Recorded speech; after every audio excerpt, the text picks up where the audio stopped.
Well, at least one, see, one, two, yeah, at least one of my husbands was a white man. Okay, so we were going to be making a move from New Jersey to California.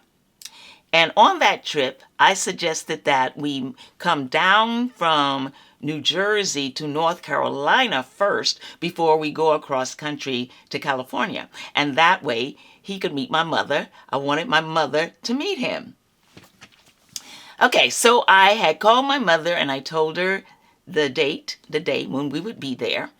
And that day came, and I called her early in the morning, and I said, hey, Mom, we're in town. We're going to come over at about 11. Is that okay? 11 in there? And my mother said, wait, hold up now. 11? No, okay. I want you to come, but 11 is not a good time. Why don't you come a little later? And so I said, well, great. And how about noon? She said, oh, no. You see, I'm going to have a meeting at church at noon. And, with the alert circle, we're going to be meeting at church at noon. And so don't come. I don't want you to come, and I won't be here. So could you come a little later? I said, well, great. Well, how about 2? She said, now 2 would be good. But 2, let's see, you don't know how long these meetings can go on. Once we start a church meeting, that meeting can go on, and I don't want you to come, and I'm not here. So come a little later. I said, 3? She said, well, sometimes when the meeting is over, there's a certain ladies that I give a ride home, so it might take a little longer. And I said, well, okay, so why don't I just come at 5? She said, 5 o'clock. Oh, girl, I didn't tell you I had a hair appointment. This is my hair day, and Miss Jameson's going to be waiting for me. If I cancel right now, I still got to give her part of the pay. That's the agreement we have. So I'm going to go ahead and get my hair done. That's going to be at 5 o'clock. So 5 o'clock, I'm going to get my hair done, and so come after that. I said, okay, how about 7? And my mom said, 7. Okay, you know what? What we're going to decide at the meeting at noon at the church is whether we're going to come back to the church at 8 o'clock. Because, our annual fashion show is only, let's see, I think we got next Sunday. That's next Sunday night is the annual fashion show. So we got to kind of rehearse, see where we're going to put everything, check out how we're going to decorate and things like that. So at 8 o'clock, we're probably going to have to go back to the church to see the decoration, to see what kind of things we're going to be doing for the fashion show this year. And that's the only time we can really get in that space where the fashion show is going to be. And so I think you should come a little later because I don't want you to come and I'm not here. I said, well, 10 o'clock? She said, well, 10 might be good, but like I say, I still give a lot of people rides home, especially at night. I said, Mama, you're going to be asleep.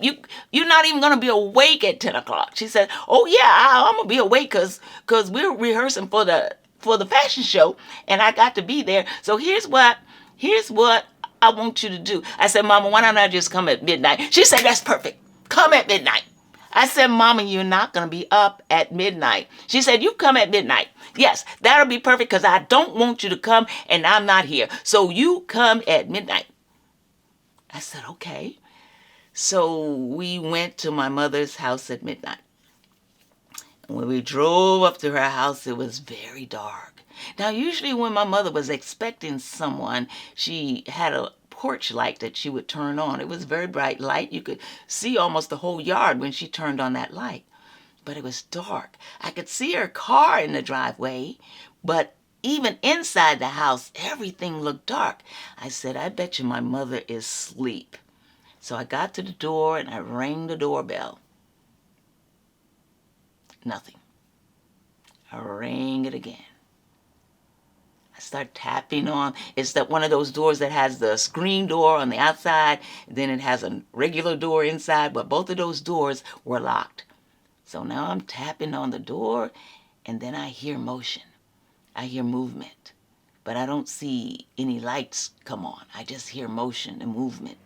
Now, this is the house that I grew up in. It's a very small house. Small rooms, 2-bedroom, and a den, a living room, 1 bathroom, small kitchen, not even an eat-in kitchen. It's a small house. So it's not like someone has to come from another wing to open the door. But I hear her, and she's like slow. Everything, motion is slow. I hear very slow motion, but no lights. And then finally, she gets to the door, and I hear her say, "Is that y'all?" I said, "Yes, Mom, it's us." Then I hear her take the chain off the door, undoing the locks. And she does the screen door lock, and she opens the door. She says, "Come on in here. Come on in here." And so we go inside in the dark. And she closes the door. Then she turns on the lights. And she says, "I'm so glad y'all could come. I know I had so many things to do today, but I'm glad that you're here." And she says, "I'm so glad to meet you." And she says, "Looky here, I want y'all to just have a good meal before you start your journey." And I looked over at the table. My mother must have been cooking all day. I don't know what she was doing, but she had a spread like it was 2 Thanksgivings. And she says to him, "You ever had yourself a sweet potato pie made from scratch by somebody who lives in North Carolina?" And he said, "No, ma'am." She said, "Well, you're going to have some tonight. Everything you see there, I made from scratch. Any vegetables you see over there, I grew those in my garden. I know you're going to like it because I made all that stuff myself." And so she made plates for us, and we were eating, and the food was delicious. And my mother was just, I'd never seen my mother that smiley, that she just seemed genuinely happy, and she just was so cordial. Now, my mother is a cordial person. She's nice to people, or at least she knows how to put on that nice thing. But I'd never seen her this giddy and happy and just nice before. And she was just saying, I hope that I can come visit you. I hope I'm welcome to come visit you when you move to California. And I hope you have a good trip and that everything goes well. And she just kept saying over and over, "It certainly is nice to finally meet you. It certainly is nice to finally meet you. You seem like a right nice fella. You seem like a right nice fella." And I was like, whoa, what happened to my mother? My mother is usually a little... Now, it was a white man that she was talking to, but we had grown up kind of understanding that you don't judge a person by their skin color. In fact, when we used to go to the civil rights marches downtown in Greensboro and back in the 60s, my mother would say to me and my sister, she'd say, "Now remember, just because somebody looks like you doesn't mean they're for you." And so we'd always believed that and taken that into account. And so we're taught to judge people not on their skin color, but on their character. But my mother here was just going a little bit overboard. But anyway, when the 2 hours were passed, it was like a little after 2 when I said, "Okay, we're going to go now." And so my mother said, "Well, I'm so happy that you could come and visit. I just am so happy you were able to come and that I could meet this fine young man, and I know everything's going to be good. I'm going to be praying for y'all." And so she walks us to the door. And then when we get to the door, she turns out the lights. And she says, "Okay," as she's opening the door, "y'all have a safe trip. Let me know when you get there now, okay?"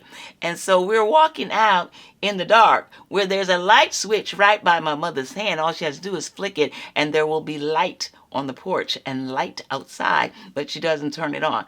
And so she says, "Bye-bye." We are waving to her in the dark. My mother actually closes the door. Me and him are standing there in the dark.